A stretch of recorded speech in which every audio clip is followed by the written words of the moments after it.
নমস্কার বন্ধুরা, আজকের রেসিপি হলো দেশি চিকেন কষা বা কান্ট্রি চিকেন কারি।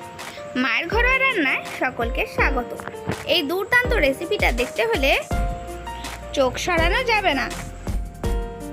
এখানে আমি নিয়েছি চিকেন 1 কেজি, আলু 1 কেজি, আদা 50 গ্রাম, রসুন 50 গ্রাম আর 4টে পেঁয়াজ কুচি, 2টো টমেটো কুচি। প্রথমে চিকেনটা ম্যারিনেশনের জন্য একটি পাত্রে নিয়ে নিলাম। এতে 1 টিস্পুন নুন, 2 টিস্পুন হলুদ গুঁড়ো দিয়ে দিলাম। এবার দিচ্ছি 1 টিস্পুন লঙ্কা গুঁড়ো। এবার হাফ আদা রসুন বাটাটা এর মধ্যে দিয়ে দিলাম। এবার দিয়ে দিচ্ছি কুচানো পেঁয়াজ হাফ। এবার 1 কাপ সরষের তেল নিয়ে দিয়ে দিলাম। তারপর সব কিছু ভালোভাবে 5 মিনিট মিক্স করে নেব। মেশানো হয়ে গেলে ঢাকনা দিয়ে 1 ঘন্টার জন্য রেখে দেব। এদিকে কড়ায় সরষের তেল গরম করতে দিয়েছি হাফ কাপ মতো।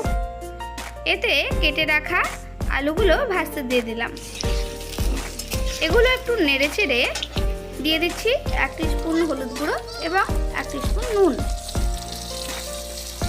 ভালোভাবে লাল লাল হওয়া পর্যন্ত প্রায় 8 মিনিট ভেজে নিয়েছি। এবারে আলুগুলোকে একটি থালায় তুলে রাখছি। এবার ওই তেলের মধ্যে দিয়ে দিলাম একটি তেজপাতা, একটি শুকনো লঙ্কা এবং গোটা গরম মশলা। একটু নেড়ে চেড়ে দিয়ে দিলাম বাকি কুচানো পেঁয়াজগুলো। এবার এগুলোকে লাল লাল করে ভেজে নিচ্ছি। পেঁয়াজ লাল লাল করে ভাজা হলে এর মধ্যে দিয়ে দিচ্ছি স্লাইস করা টমেটো। এবার আবারও 2-4 মিনিট ভালোভাবে নেড়ে নিচ্ছি। এবার দিয়ে দেব 2 টেবিল স্পুন মতো আদা রসুন বাটা। সব কিছু ভালোভাবে মিশিয়ে নিচ্ছি।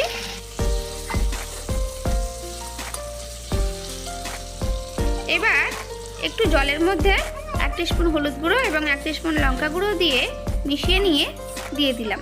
এবার সব কিছু 8 মিনিট ভালোভাবে নাড়িয়ে নেব যতক্ষণ না ভালোভাবে তেল ছেড়ে আসে।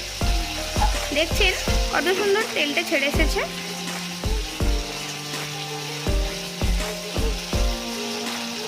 এবার এতে দিয়ে দিচ্ছি ম্যারিনেট করে রাখা চিকেনটা। এবার সব কিছু ভালোভাবে মিশিয়ে নেব। চিকেনটা এখানে প্রায় 15 মিনিট ধরে ভালোভাবে কষিয়ে নিতে হবে।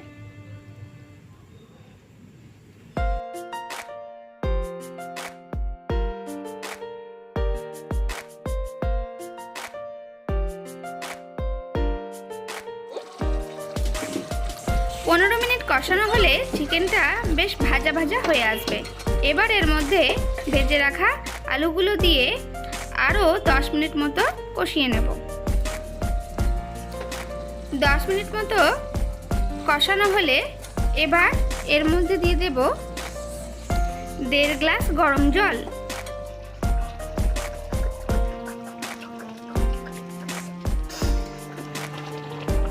সব কিছু একটু ভালোভাবে মিশিয়ে নিয়ে তারপর এতে দিয়ে দিচ্ছি 1 চামচ নুন।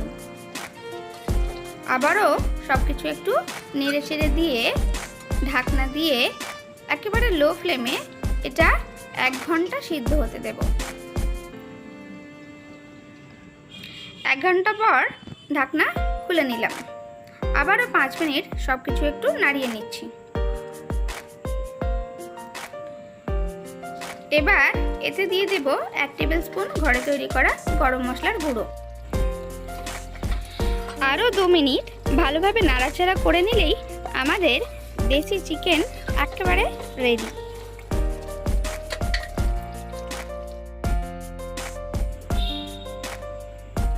আর অপেক্ষা কিসের? এটা গরম গরম সার্ভ করে নেব ভাতের সাথে।